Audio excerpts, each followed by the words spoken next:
Hi, I'm Jennifer Mulchandani. And I'm Heather Michaelgard. Welcome to the M Word, where we have uncensored conversations on all things marketing. Due to COVID, we are not recording in the studio and apologize for any poor audio or technical glitches. As soon as it is safe, we will have our guests with us in the studio. Until then, stay healthy and wear a mask.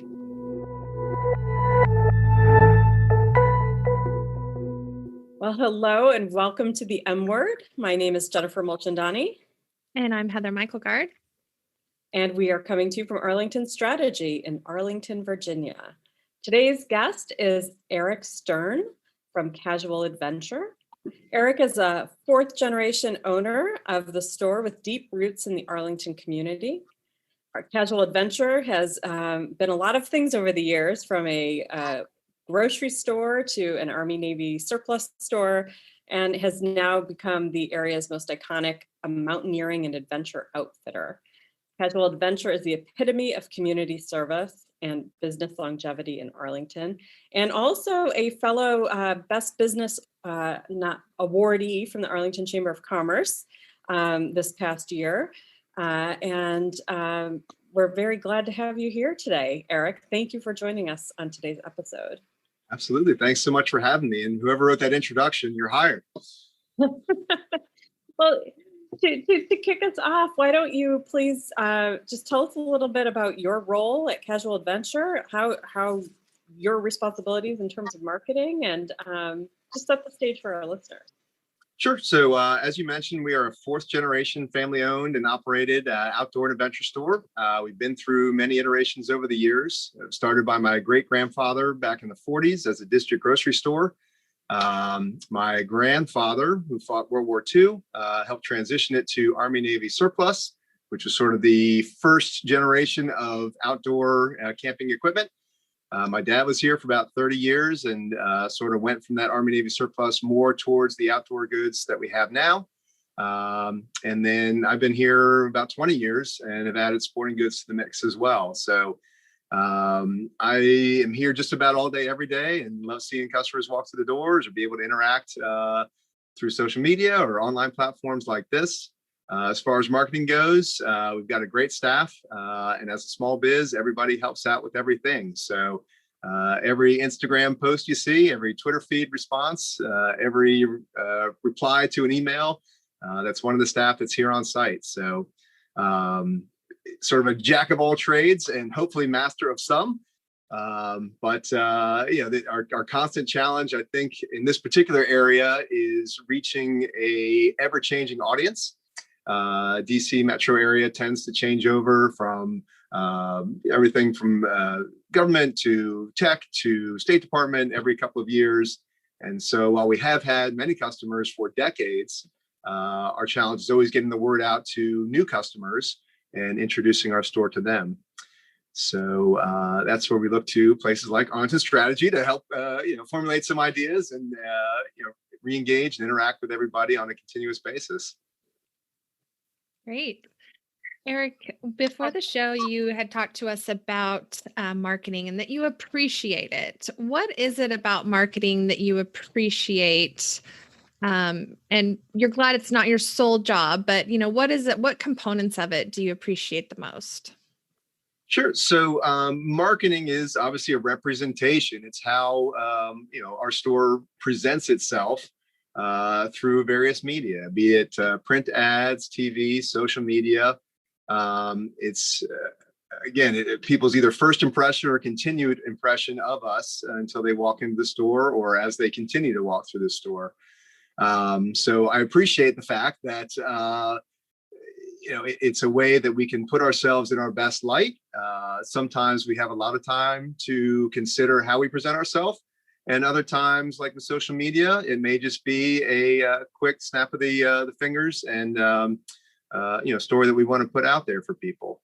I am glad that it is not my sole responsibility because it does take a lot of time and effort. And we are constantly talking with other customers about how they use their marketing ploys. And it is ever changing. So I feel like we are constantly reading and analyzing data, interviewing other customers, other stores to figure out not just what are the best platforms to be on in this particular moment, but how do we continue to evolve to present ourselves on all these new platforms that are emerging. So again, it's a lot of time and energy and expertise that goes into it. The Google Analytics, obviously, there's a lot of back-end data that can be delved into. But again, it's a lot of time that you can spend either going over numbers and data and crunching that information or trying to figure out your next move. So just like anything else in these times, it's just there's so much information and so much data that it's constantly evolving. Yeah, I think it's interesting that you said, it takes so much time, and I really appreciate hearing that because as you're a business owner and you could be directing your team to do lots of different things on a daily basis.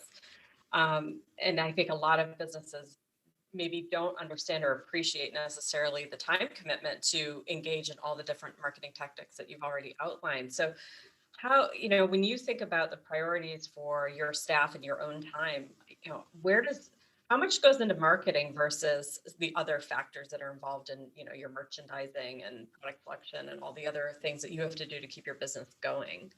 Sure. So sales and revenue obviously is a top priority, right? Without that money coming in, it's hard to prioritize other things. So our staff knows that their number one job is to meet and greet people coming through, meet and greet people out in the neighborhood, meet and greet people in their everyday lives, and engage in conversation, which is a part of marketing. But however we can get sales in a positive light, that's our main priority. After that, marketing is how we continue to engage and interact with people. And so there are times of year where we'll dedicate, a full day to planning out our budget, perhaps for our TV advertising, or an entire day to figure out, how are we going to have some of our advertising be in concert with each other on multiple platforms, be it, TV, radio, print ads, that it's a consistent message across all those things simultaneously or in semi-concert. And there's days that we don't do any marketing whatsoever. And we try to counterbalance those with examples like we did just a few days ago, where we had our first batch of tennis balls come in. Why do we do tennis balls? Because we had 1,000 people coming in from Quincy that were playing tennis up that kept asking for them. So we brought the order in, the data arrived, we did a post on Google, we did a post on Instagram story, Facebook, and Twitter, just announcing the fact that we had it. And that was, pretty instantaneous and but fun. And then the result was that out of our first order, we sold 20% of it in the first 2 days. So it really fluctuates. Obviously, being a small business and trying to prioritize on a day-to-day basis. But there are days we definitely sit down and look over everything that we're doing and say, how can we do this more efficiently? How can we do it better? But how can we also have fun with it and be kind of instantaneous? So, Eric, being in retail, it can often be a crowded market. Have you seen other retailers do anything that was a little cringeworthy to you that you didn't agree with? This past year, I think everybody did what they felt they had to do to survive. So I wouldn't say that anybody did anything cringeworthy. There were obviously, some elements that I personally have not done. I think some companies did things in haste or out of desperation, which maybe is not always the best catalyst for presenting yourself in a good light. But you can't place blame because of the interesting situation that we were in. I think you're starting to see that people are taking their time now and recreating or rebranding their retail markets to navigate our current situation, which is what we're doing as well.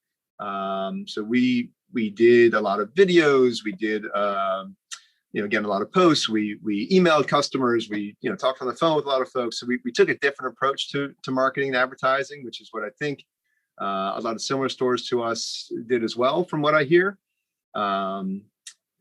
again, I wouldn't want to downplay anybody's efforts in the past year. I think everybody was courageous for whatever they presented of themselves, and I think you're starting to see people get more online with either their traditional approach or some variation of their traditional approach. So let's talk about just the last 12 months and the pandemic and how so many people did have to pivot their marketing. What did you see that you wouldn't have done yourself? And what did you do to keep the doors open? Sure. So we were deemed essential and were never shut down through the past 12 months. We did obviously see a drop off in people coming through the doors and a drop off in online sales, especially initially. But we made a very concerted effort to use that time to really engage one-on-one with a lot of our customer base. And so we did FaceTime calls, we did traditional phone calls, we emailed, we texted, engaged on social media, and really just spent the opportunity to get to know our customer base better, right? How are you doing? How's your family doing? What are you guys up to? And then our marketing effort in that time frame was, we understand that things are crazy now. When you're ready, we'll be here for you, right? People will get back out again, as we're starting to see going into the spring. And what's nice is the customers that we really spent the time to get to know better are the ones that are really spreading the word, and word of mouth goes a far way, especially in the community. And so a lot of folks that come through, are informing us they heard about us through a friend of theirs or through a neighbor of theirs, or they'd heard about us from a friend and then they saw our commercial and that reminded them, to come in. So again, it's a little out of the ordinary. I don't think on any other previous year that we had taken that direct route to touch base one-on-one with our customers. But it's something that we've tried to continue with, right? And so not everybody has time for a half hour or hour meeting, but they have time for a 2-minute phone call. Hey, just checking in on you. How's the baseball team doing? How's the scout troop doing? How's your company doing? Are you getting back to work, or getting out traveling? What's the future look like? So it's been a much more personal dynamic. Eric, who in your organization were making those phone calls or having those conversations? Is it you, or is it your whole team? So I'll do a lot of them, but our manager John has been excellent. It's very engaging via email, via phone. Phil is here quite a bit. That's again, he's been emailing and talking to folks as well. Dee has been here. So our core staff is really the identifiable personalities in our store. Although we're very fortunate that most of our staff has been here for a long time, even the part-timers. So again, we want to use the people from our store that are most recognizable to our customer base. Okay. Well, so let me ask you a little bit different question, because you've touched on a lot of tactics. I mean, you've really, the whole gamut. You've done guerrilla marketing, you've done print, radio, social media. You've mentioned like the whole toolkit in our conversation already. But can you recall a time or anything that you've tried that just bombed? You didn't get an ROI that you had hoped for, or you're off base with your messaging? Like, if you have anything like that to share. Sure. So I wouldn't say it bombed, but we tried something out of the ordinary for us, which was a promotion on a local radio station for a $100 gift certificate. Again, times were slow. And I think we missed the mark a little bit with the audience, the primary audience of that particular station. The idea was to sort of introduce or reintroduce our brand to, I guess, a younger dynamic than we normally market to see if we could boost more online sales, to see if we could boost more interaction on our social media. It was a decent response. It wasn't a great response. Not a whole lot of people said that they heard it, but it may be something, just because it was new for us, that we'll delve into again and see if repetition is more of a success, or see if one of the sister brands on the radio station is more in line with our particular demographic. We're always willing to try new things, and the fact that we've been here for so many years, it's hard to point to one particular thing and just say, let's never do that again. I think it's more just a matter of trying to tweak and prioritize. Eric, I want to pivot a bit and talk about the community and cause marketing. Have you incorporated any cause marketing into your strategy? And can you tell us about what that might have looked like? Absolutely. So we are very involved in the community overall, and love all the causes that we work with. Some new, some on a continued basis. We're very, very active with the schools. And traditionally, a lot of schools have asked small businesses for gift certificates or products to use as fundraisers. And we've really used this year as an opportunity to engage in conversations with some of the PTAs and schools, and really question not necessarily the end game, but how can you use a small business more efficiently, right? Is a $30 item or gift certificate, or a $100 item or gift certificate really going to be a benefit? Is that money going to be used towards a big box or a pizza buy? Not that would really happen this year. And so the conversation we've had is, what is it that you're raising money for? And how can we help provide that at a cost that's more efficient? So that's been kind of an exciting new way of marketing for us. We've participated in the Jen Bush Lawson fashion show this year. Again, awesome cause. The Lawsons come in here all the time. Great local family. They usually have a 5K, and they tried something new this year. So again, the initial response when they said fashion show, we're like, we're an outdoor store. How are we going to engage, interact with that? But we had a lot of fun. John and I made a video together.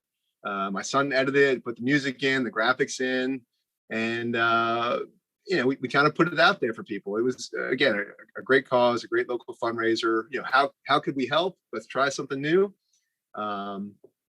We recently sponsored. I'm trying to think that things on an annual basis. The 9/11 5K. Again, something near and dear to our heart, right? I mean, this is the Pentagon was right in our backyard. My dad was right on 395 at Ridge Road when the Pentagon got hit. We work a lot with local law enforcement, and so traditionally we have a table and booth out there. We want to support everybody in our community, especially those who help protect us and support us as well. Scouts traditionally have fundraisers. For Girl Scouts, we must get asked 1,000 times a year, will you buy Girl Scout cookies from us? And of course, we would love to buy Girl Scout cookies from all 1,000 Scouts that come through. But the past few years, we've turned it around and made it more of a competition, right? So one year we said, how can you build something out of cookie boxes, kind of like Legos, right? And we'll judge that. Or how can you incorporate the names of Girl Scout cookies to match something that identifies with your troop? So again, it's a great way for kids to start to think about not just the sales perspective, but how to be more creative.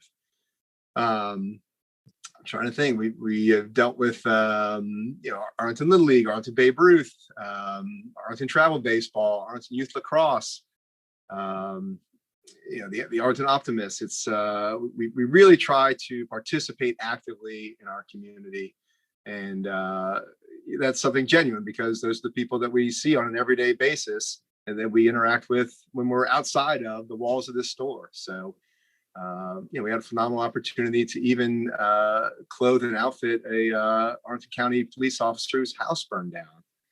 I was honored they came into our store to consider us for a donation like that. I was happy to do that. But those are the sort of engagements that, for us are on a personal level that we want to be able to help those around us. So ACE Band, we collect for on a continuous basis. And there's a pile of clothes that we donate just about every month. Take the kids out to AFAC, right? I mean, again, the kids we met there, the families we met there, come in the store. The people that help out on a daily basis come in the store. So, it goes back to Sesame Street, right? These are the people in your neighborhood. So that's how we want to engage and interact. I love everything you just shared, Eric, because I mean, I think we share a very similar philosophy of engaging in an authentic way in a community that is serving you and your business too. I just would be curious, it sounds like a lot of these associations in sponsorships have grown organically over the longevity of the business, but are there other organizations or businesses in the community that you look to as another maybe mentor or others who've shown this type of leadership that you admire or you would want to emulate on a bigger scale if you were that type of brand? Absolutely. Arlington is such an active community and has a phenomenal range of small business owners. And I think we rely on each other. We tend to engage a fair amount. I mean, I talk to the folks at the Italian store all the time. I talk to Trivista USA all the time. I talk to Fireworks. I talk to the guys at Wilson, Rocklands. And I think that a lot of these small business owners take the same approach that we do, where how can we participate in our community, and then the sales and revenue based on that is kind of a bonus. But I tend to talk to more small business owners than larger businesses, just because I think that we're on the more of a similar playing level. Of course, I would love to be able to, do something phenomenal like Nestle, had offered to donate a pallet of water for an event that we were trying to put together. I mean, it was an amazing gesture that we had contacted Arlington Magazine, Greg over there to get a contact at Nestle. He put us in touch with somebody who put us in touch with somebody else. The event never took place, but the fact that we wanted to purchase these and they offered to provide it, as goodwill for a local community, that's awesome. I mean, that's a connection that I never would have made had I not known Greg at Arlington Magazine or some of the other contacts through the Chamber of Commerce. Are there big scale productions that have races all through the spring, summer? Yeah, I mean, those are phenomenal organizations, and I'm glad that there's companies like General Dynamics that are right across the street that participate actively. Pacers does an awesome job putting on their events, and another local chain. I think everybody's trying to do their part to make this a pleasant community to live in and a fun one to participate in. But on personal engagement, I tend to interact more with the smaller stores that are on our scale. Eric, have you had an aha moment in your career, either just in business in general or specifically to marketing? Yeah, that's a great question. When we were first developing our second website, the sky was the limit. We were creating this amazing platform. We were going to take over, the outdoor retail space. And the aha moment was that, a lot of time and effort and money goes into creating a platform like that and a website like that. And so once we started looking at the data, we realized that like 80 some odd % of our orders were from within 10 miles of our store. And so the people that were engaging with our website were local folks that wanted to support us or weren't able to come into the store for any given reason, or were customers that had lived here for a certain amount of time and had moved away and still wanted to support us. And so we completely changed our approach from the sky is the limit to back to a local force that all we need to do is concentrate on our niche and our geographical area. And again, anything above and beyond that is just icing on the cake. That's great. It sort of goes to the, there's, and this is like, competitors always worry, like, is there enough for me? And what I'm hearing you say is, our community is strong. Our community loves what you're serving them. And there's enough business to be had doing what you do best instead of trying to be all things to everybody potentially outside, and really being that local that you've really perfected. Yeah. And I think, customers really appreciate when we don't have something and refer them to another store that we know we'll take as good a care of them as we do. So District Angler, for example, just a mile or two down the street, right, specializes in fly fishing. I can't tell you how many customers we send there and they send to us. And people come back and say, hey, thanks for the recommendation. So you can't be all things to all people all the time, but you can be a lot of things to a lot of people close by. Well, so let me just ask you, because now you've got some longevity under your belt running Casual Adventure. If you could go back and give yourself some marketing advice, when you took over the reins of the business, what do you wish you knew on day one that you've had to learn? I think having a clear idea of what your store does and being able to convey that to people is of most importance. When I first came on, a lot of people just referred to us as, mom and pop outdoor shop. It's great, but it really doesn't convey everything that we do. And so,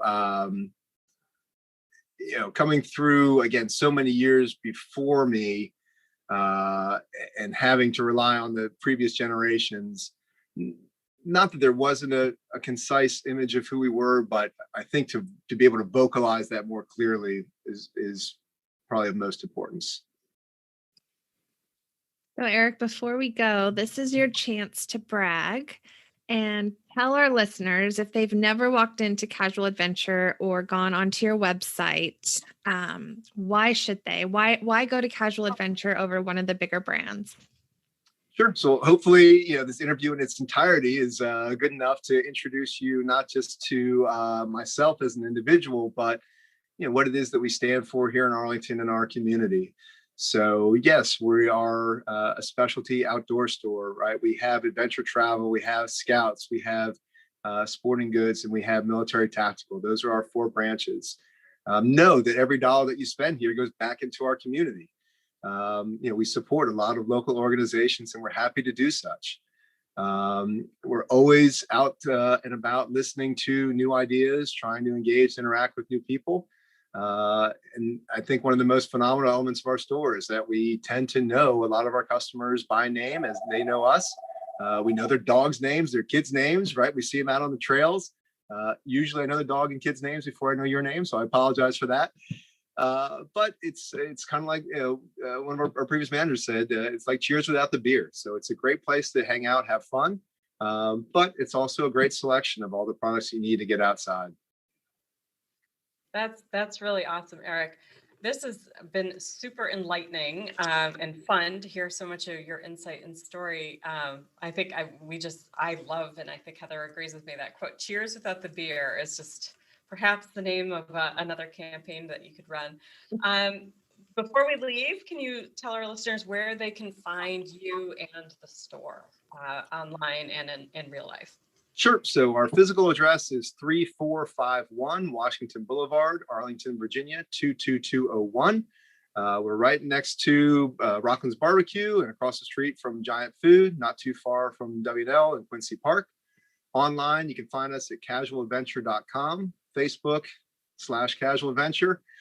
Instagram is casual__adventure.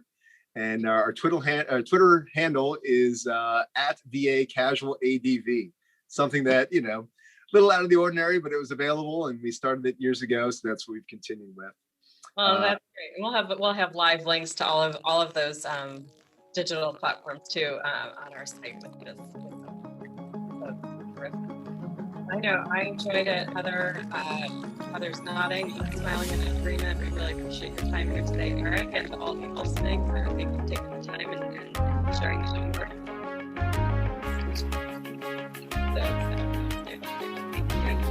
Thank you. And thanks for all you guys are doing for the small biz community. Really appreciate it. You're doing a great job.